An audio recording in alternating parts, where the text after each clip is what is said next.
Hi guys, welcome back to the Forgetful Scholar. Let's chat about books. 2 books. 1 book and a DNF. So this week, I decided to just make it Second Chance Romance Week. And if you guys have been here before, I hate Second Chance Romance. Like, I get it. Why people love it, I totally get it. I hate Second Chance Romance as much as I hate love triangles. I think it's just... like 9 times out of 10, it just doesn't work. Like, it's a very delicate balance, I feel like, right? So, either the reason they break up is like, the reason they break up is like super bad, and I don't feel like whoever destroyed their relationship, if they made up for it enough. And like, I get it. I'm not very good at the forgiveness thing. I'm a petty bitch, okay? I'm a petty bitch. So, like, I get it. Sometimes it just doesn't feel like, I would still be pissed. What are you doing, right?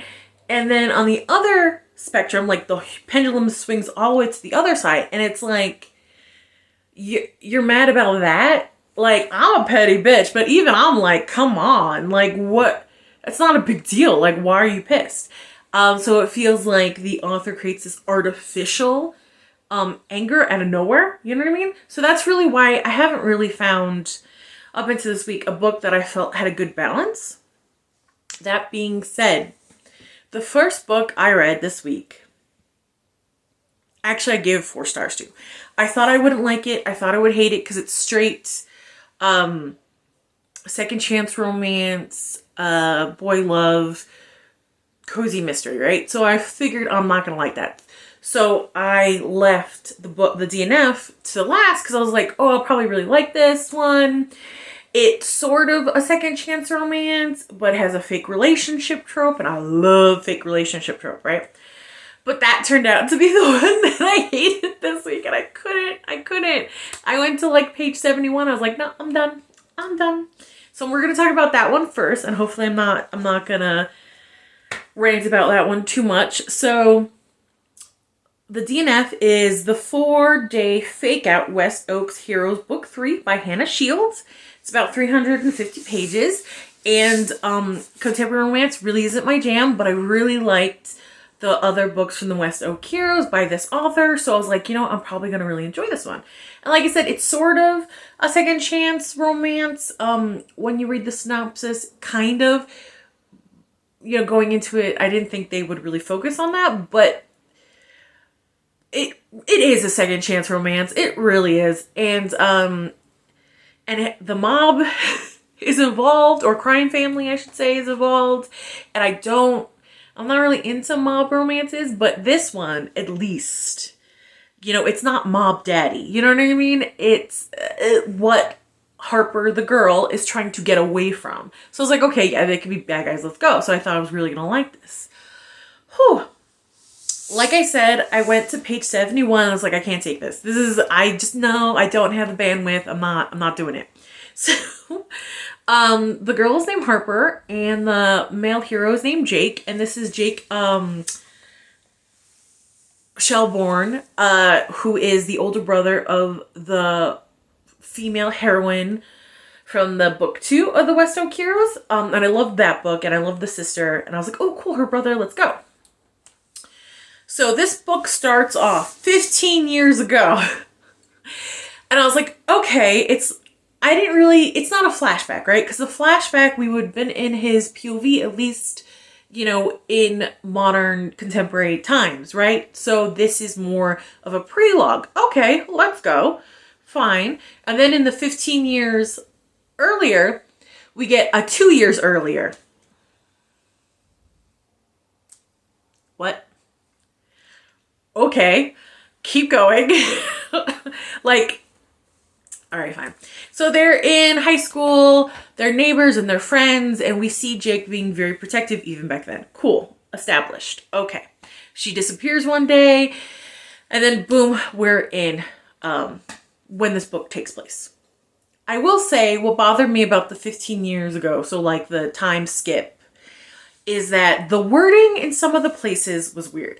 Like, the wording in some of the places made it seem like it was a flashback, but I'm like, it's not a flashback because we haven't had a scene with him yet, so it's not a flashback. But some of the scenes were like, and looking back on it years later, I knew this, I should have pushed her for, to tell her my secrets at this moment, and I'm like, no, stop. But that wasn't that big of a deal, right? Because I was like, okay, that's just minor. I could overlook it. I hear you guys I could have overlooked it, dang it. Probably. Maybe. Anyway. So we're in where the story takes place. He is divorced dad. He has 2 twins. I think they're about 5, a boy and a girl. And by the time like 70% of it in, we don't really get a lot of time with them. I don't think we do really. His ex-wife drops him off because they're all going to go on a family vacation and she's taking a spa weekend. The thing that I really liked about this book, and I was like, oh, this is done so well. I really love this. And this was a thing that I was like, this is why I tried to give it more. Because like, all right, fine. With the flashback that's not a flashback, I was kind of like, ooh, I don't know if I want to keep going with this. Anyway, but the ex-wife, her and Jake were married when he was part military, in the military, because he's an ex-military, part of the, he's a DEA agent now, right? So when he was deployed, they were married, they loved each other, they're happy, but the thing was, the ex-wife, and I love that there was no villainization of her, I really love that. It just turns out she found out she was ace, and even though she loved him, she couldn't give him the sexual component of the relationship that she knows he needs as a non-ace person, so she filed for divorce, even though she still loves him, still best friends with him, happy to co-parent with him. And I love that she wants him to find someone that could give him everything he needs. I really love that. And they live 5 minutes apart. He still cares for her, but it's more like a friendship. And like, I really love that. Hannah Shields, that was wonderful. I love that. Okay. I really, really love that.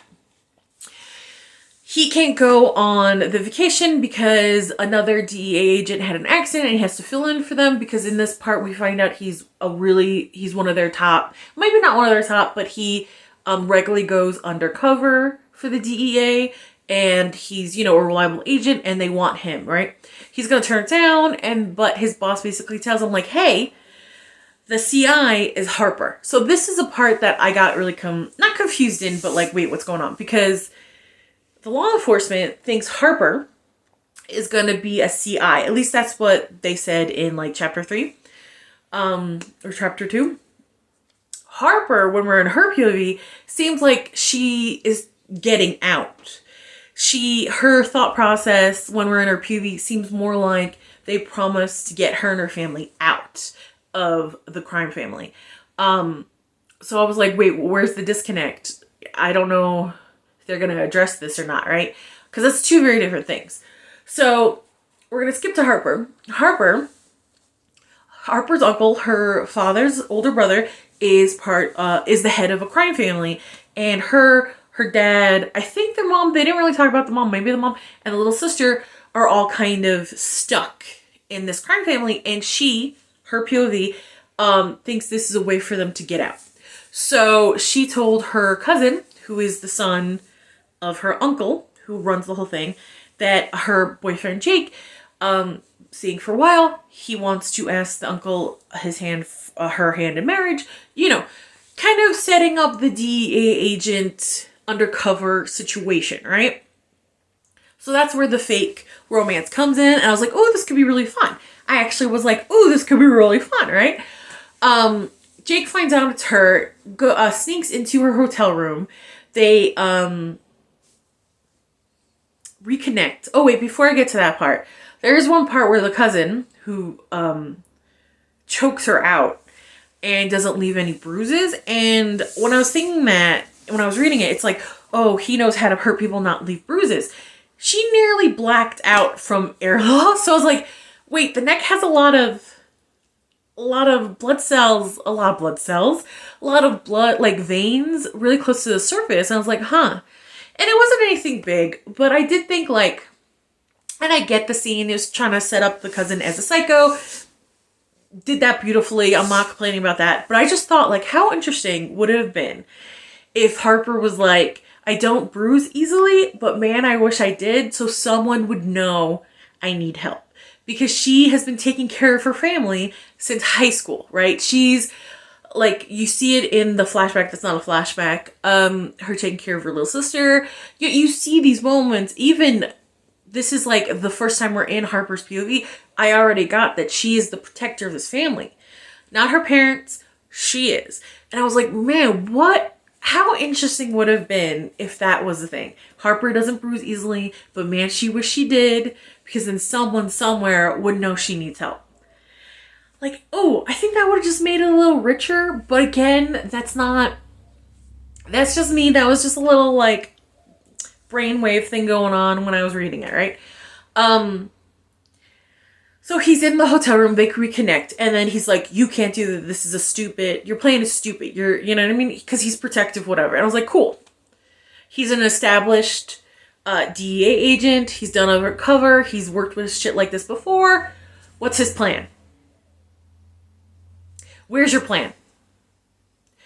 What?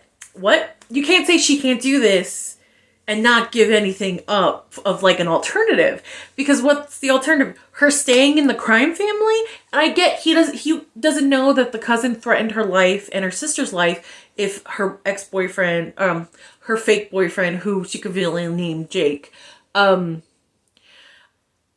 out to not be real. You know what I mean? So, also, a little sidebar. Wouldn't the criminal organization, like, do a background check and look for pictures? Because he doesn't look like the other DEA agent. Anyway, putting that aside. So, like, he didn't have an alternative plan. He's just like, you can't do this. So I'm like, so she's just supposed to stay in the criminal organization? Because that's safe.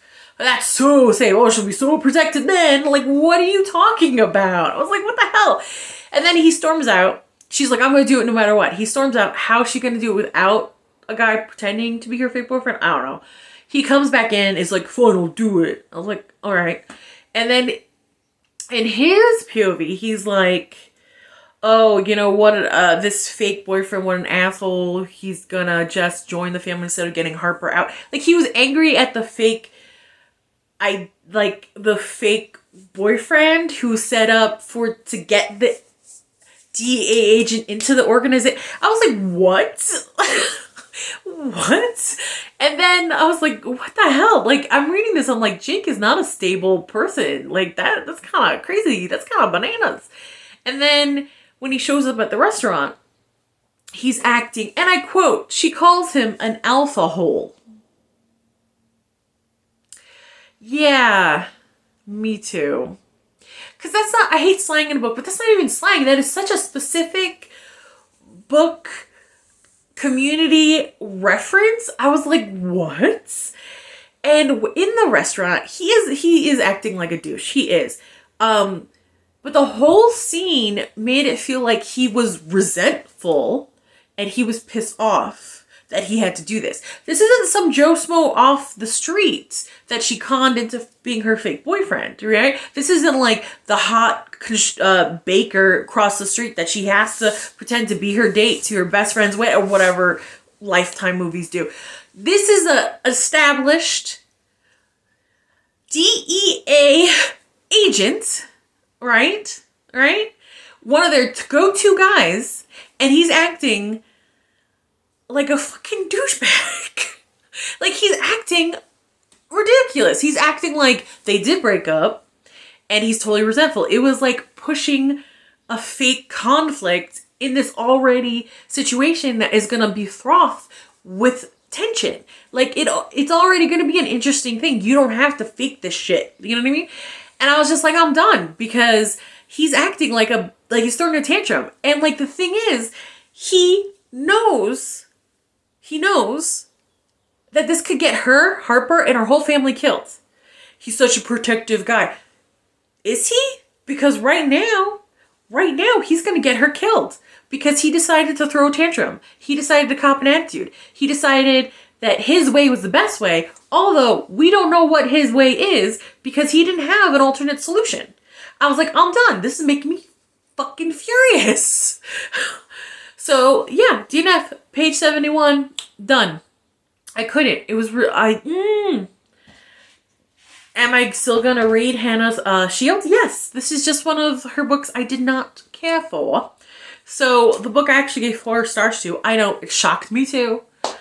Like I said, boy love, contemporary, cozy mystery, romance. And it's The Lemon Drop Kid by Josh Lanyon. So this one, I sort of skimmed the author notes. I really don't normally read the author's notes because I feel like once you put your artwork out, I don't care what you intended for it. It's how I consume it, or how, you know, people consume it. That matters, right? But it looked like they were talking with their friend and they decided to write something that a second chance romance where the crime would be so heinous. Like, who would ever forgive that, right?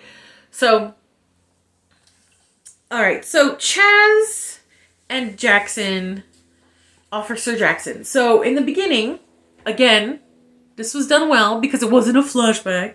Literally, like a year ago, Chaz always had a crush on Officer Jackson.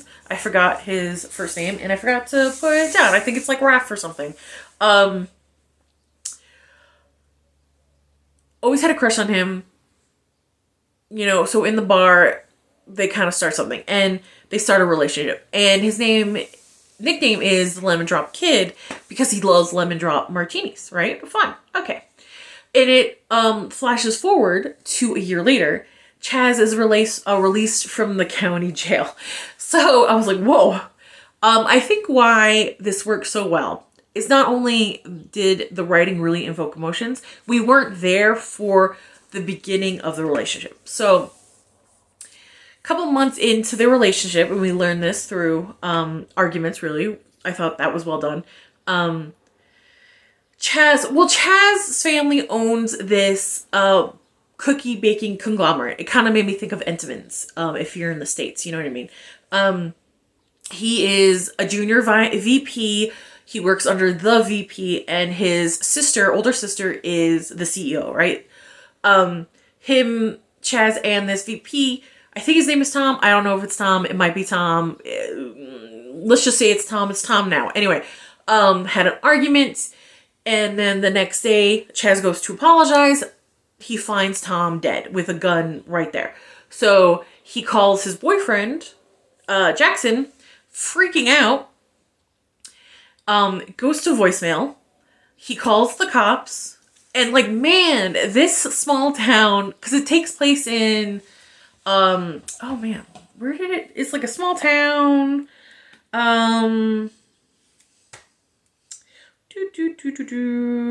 Copenhagen, little Copenhagen. And man, they do not know how to, do crime scenes, like at all. Like at all. They didn't test his hands for gunpowder. They didn't test his clothes for blood spatter.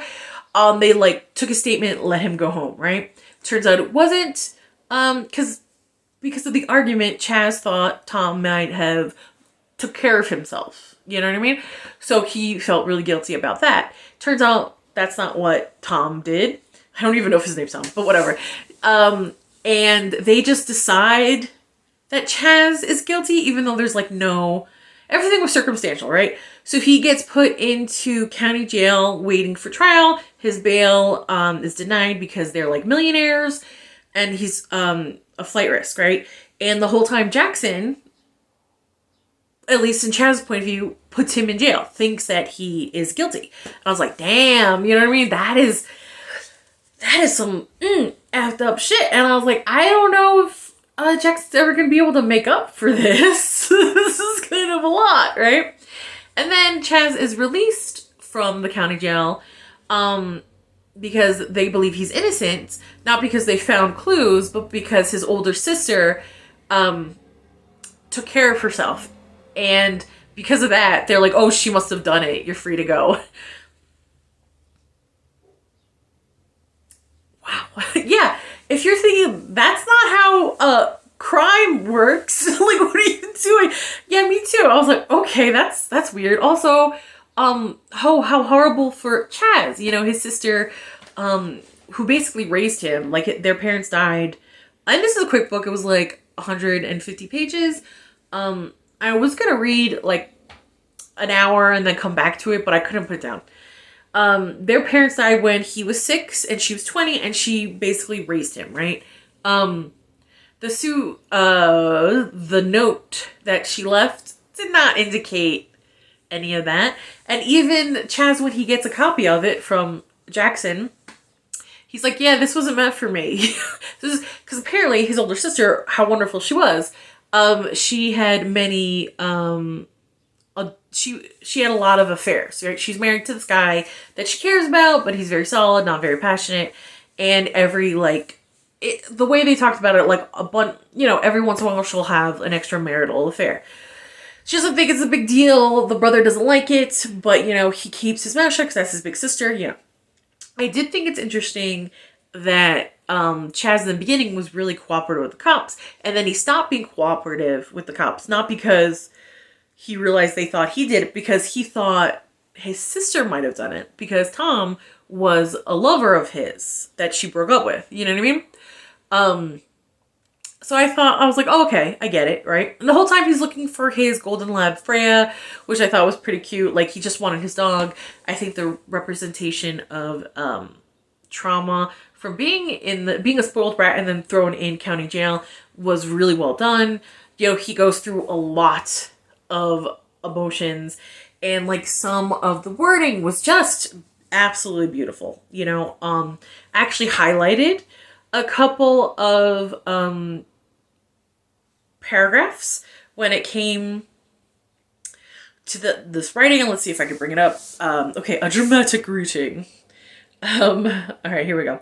So, and this is a Chaz. We're in Chaz's POV the whole time, and this is him thinking about his relationship with Jackson.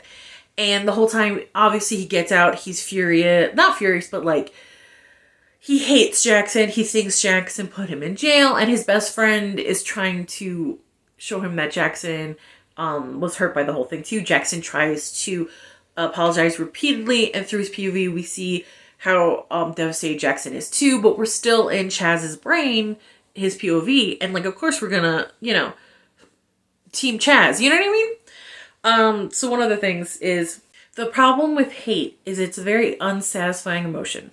Anger is great. Anger gives you energy and drive and direction, but hatred is empty, bottomless. Sure, it gives you energy, drive, focus, but it always leads to a standstill. Nothing you do appeases it. Nothing is enough to stop it, soothe it, quiet it. It's there eating at you all the time, like an idle engine draining you dry. And then another part, and this is in the epilogue. Then why can't you pay your penance, or whatever it is you think you have to do, by trying to make me happy? Why do I have to be a part of your noble sacrifice? Haven't we learned anything? Can't we just try to spend the rest of our lives making each other happy? So the second one, like, these paragraphs are beautiful, emotive, word crafting, right? And in my brain, I'm like, that's some good shit. So, intellectual. So the second one was an epilogue, and basically, explaining how he still loves, like, the first one was explaining how he still loves Jackson, even after everything, right? And the epilogue one was Jackson feels so guilty that he doesn't think he can be with Chaz because he feels so guilty about it, right? And Chaz is like, that's your problem, not mine. I want to be with you. Why can't we be happy? You know what I mean? And I think both of those paragraphs are just chef's kiss. They're wonderful, right? They're absolutely wonderful. And through Chaz's POV and through finding out his sister was murdered, Tom was murdered, and the murder's still out there. To be fair, I knew who the murderer was pretty early on, but getting there was fun. And I think the mystery getting there was really well done. And the romance, the forgiveness, even this petty bitch's heart, I loved it. And I was like, whoa, because I do not like second chance romance. But there was something so raw and emotional on this page about what Chaz was going through and how he's trying to work through the hate, the guilt, the anger, and how seeing Jackson actually doing things to make up for it. Even to the point where like he loves Chaz, but he can't be with Chaz because he feels guilty about it. And Chaz is like, well, F that. That's your problem, not mine. You know what I mean? It was really well done. And I think I was okay with this. Why I fell into it, why I liked it so much, because I wasn't there. We're not there for the part of their relationship. We're not there for the betrayal of what Kaz felt when he was arrested. We're not there for that. We hear about it secondhand, and man, we still feel it, but it's not as raw as if we were in the story with them. So I think that's why it worked really well. Oh, my nose is so itchy. The cottonwood trees are blooming and my allergies are going crazy. So I really, really like that. And I was like, damn, this is really good. I don't think it's going to turn into a series. I don't think it needs to. I kind of like how it ended, where Jackson's like, I can never forgive myself for what happened. I can never make it up to you, you know? And Chaz is like, but I still love you. And Chaz is like, well, let's be together and you can make me happy the rest of my life. You know what I mean? Because through the book, we find out that Jackson hated that all the evidence, they're really bad at solving crimes, guys, led towards Kaz. And he doesn't think the sister took care of herself. So he's the one that opened up the investigation. So I understand why Chaz let go of his burning hate, because Jackson was the one that was like, hey, I don't think your sister took care of herself. I want to find out who killed her.